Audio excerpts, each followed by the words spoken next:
ഇന്ത്യയുടെ ഏറ്റവും അടുത്ത സുഹൃത്ത് രാജ്യങ്ങളിൽ ഒന്നാണ് ഇസ്രയേൽ. ഇസ്രയേലുമായി ബന്ധപ്പെട്ട് നമുക്ക് ഏറ്റവും അധികം നമ്മൾ കേട്ട് ശീലിച്ച പേരുകളിൽ ഒന്ന് ഇസ്രയേലിന്റെ അയൺ ഡോം എന്ന് പറയുന്ന ആകാശ പ്രതിരോധ സംവിധാനമാണ്. ഏറ്റവും മികച്ച ലോകത്തെ പ്രതിരോധ സംവിധാനങ്ങളിൽ ഒന്നാണ് ഈ അയൺ ഡോം എന്ന് പറയുന്നത്.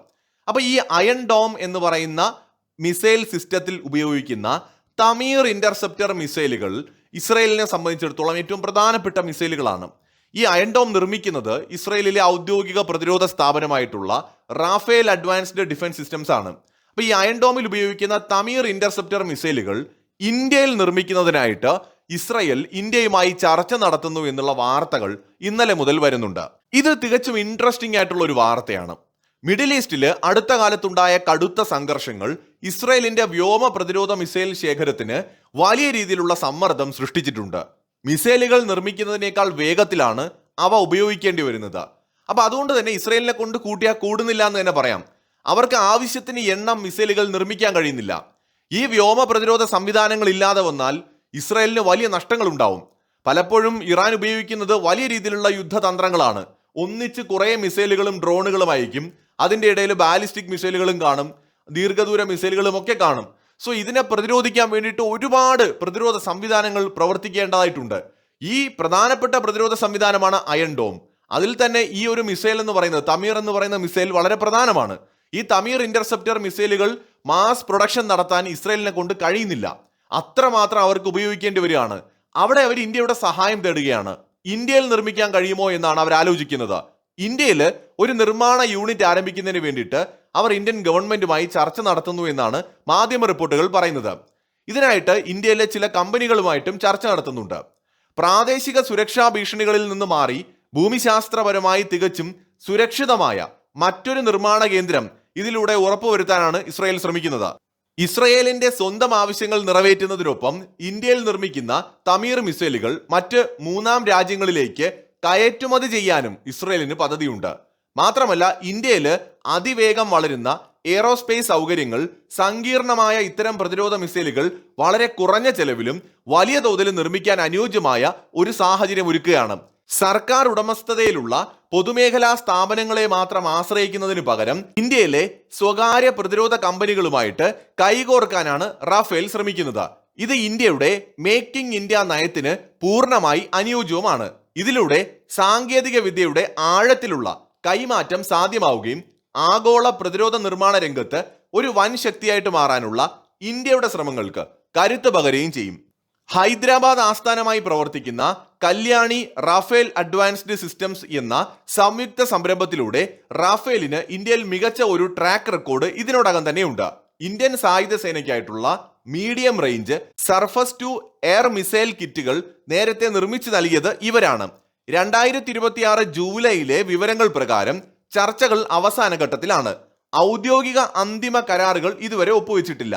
ഈ കരാർ യാഥാർത്ഥ്യമാവുകയാണെങ്കിൽ ഇസ്രയേലിന് പുറത്ത് അമേരിക്കയ്ക്ക് ശേഷം അയൺ ഡോമിന്റെ പ്രധാന മിസൈലുകൾ നിർമ്മിക്കുന്ന ഏഷ്യയിലെ ആദ്യ രാജ്യമായിട്ട് ഇന്ത്യ മാറും.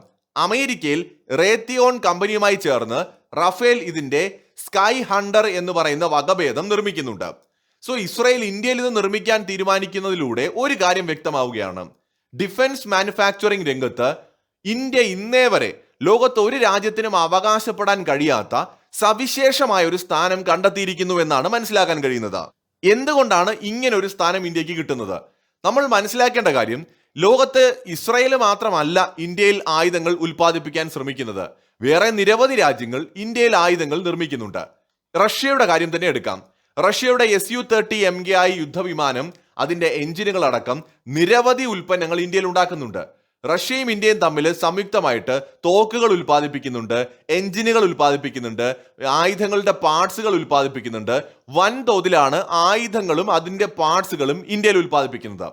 റഷ്യയ്ക്ക് പുറമെ വേറെയും ചില രാജ്യങ്ങൾ ഇന്ത്യയിൽ ആയുധങ്ങളോ അതിന്റെ ഭാഗങ്ങളോ ഘടകങ്ങളോ നിർമ്മിക്കുന്നുണ്ട്. ഫ്രാൻസ്, അമേരിക്ക, യൂറോപ്യൻ രാജ്യങ്ങൾ, ഈ അടുത്തിടെയായിട്ട് ജപ്പാൻ ഇന്ത്യയുമായി സമാനമായ എഗ്രിമെന്റ്സ് സൈൻ ചെയ്തിട്ടുണ്ട്. നിരവധി രാജ്യങ്ങളാണ് ഇന്ത്യയിൽ മാനുഫാക്ചറിംഗ് നടത്തുന്നത്.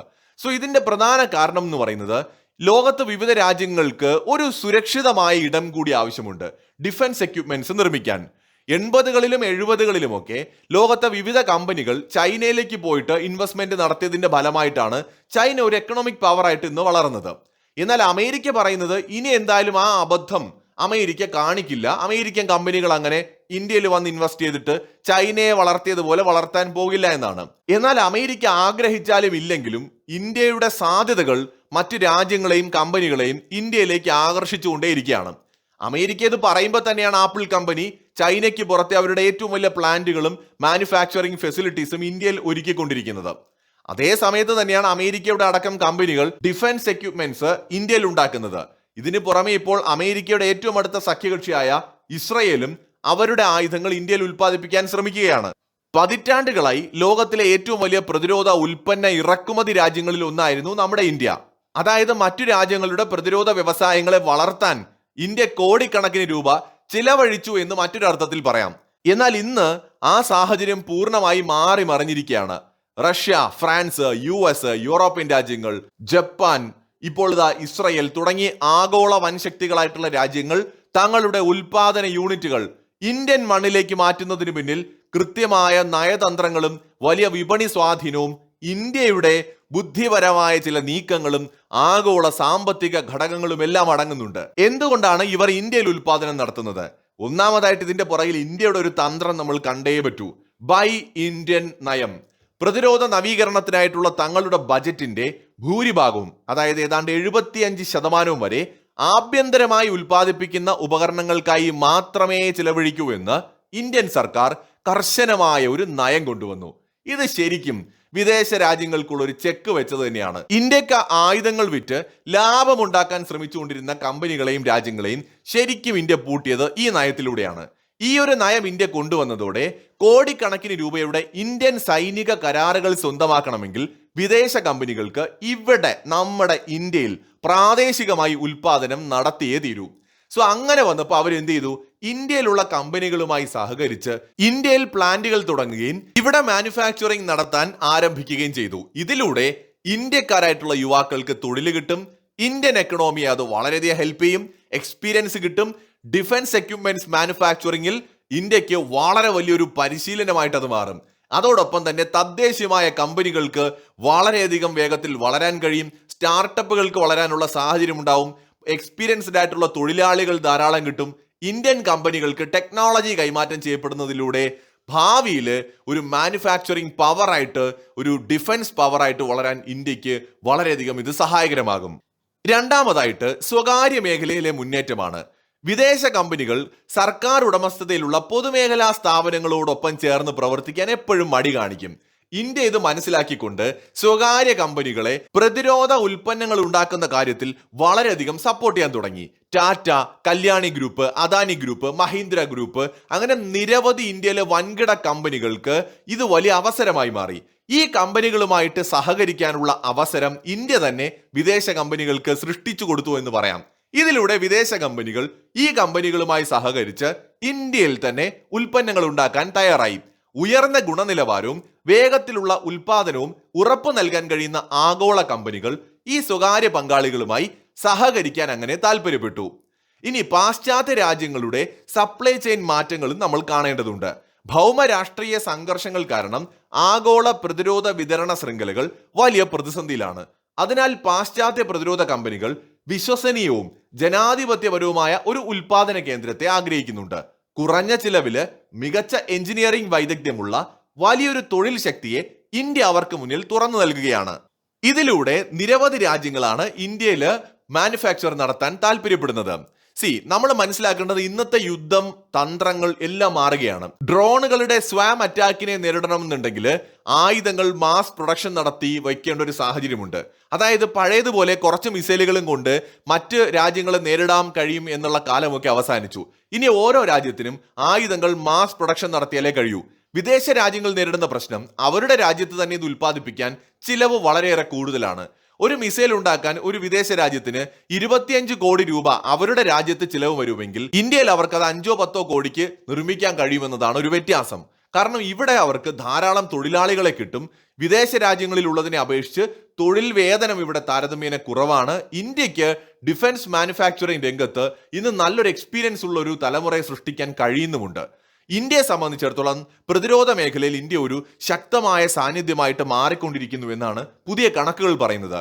ഇന്ത്യയുടെ ആഭ്യന്തര പ്രതിരോധ ഉൽപാദനം കഴിഞ്ഞ 5 വർഷത്തിനിടെ ഇരട്ടിയിലധികമായിട്ട് വർദ്ധിച്ച് പ്രതിവർഷം 1.78 ലക്ഷം കോടിയായിട്ട് മാറി.